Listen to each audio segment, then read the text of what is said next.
Let's bring in Tara Mahler, a former CIA military analyst. She's now a spokeswoman and senior policy advisor for the Counter Extremism Project, a nonprofit that tracks and combats extremist groups. Tara, this offer to hold some talks between North Korea and South Korea, what do you make of it?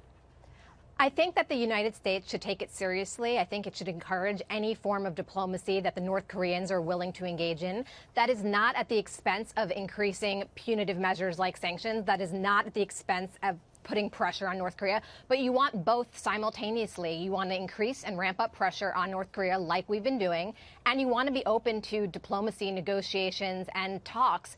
Talks in and of themselves are not appeasement. Talks are the only way you're going to ever reach a peaceful solution and avert conflict, in this case, potential nuclear conflict. Yeah, but some observers are saying that Kim Jong-un is trying to drive a wedge between the U.S. and its allies in the region by offering to hold these talks with the South.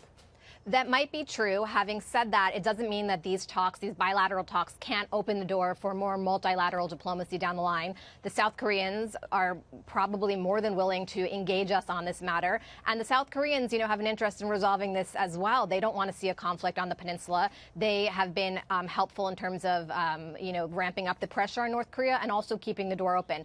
I think you're right. I think it was a move by North Korea to try to undercut the administration's sort of rhetoric that's been opposed to diplomacy. But you saw Sarah Sanders earlier today at the press podium didn't sort of come out so directly against it. And Trump's tweet earlier today, President Trump's tweet, also sort of left the door somewhat open as to whether or not these talks could be productive. Again, I'm not saying it's going to yield a magical solution overnight. I just think that in order to get to any solution or even to get a temporary thaw in an escalating crisis, you need to get parties to the table. Yeah, just about everybody says that a solution to the North Korea problem has to go through China. President Trump was glowing in his praise of China in the early months of his administration, but some of that seems to have soured lately. Is he putting pressure on the Chinese to put more pressure on North Korea?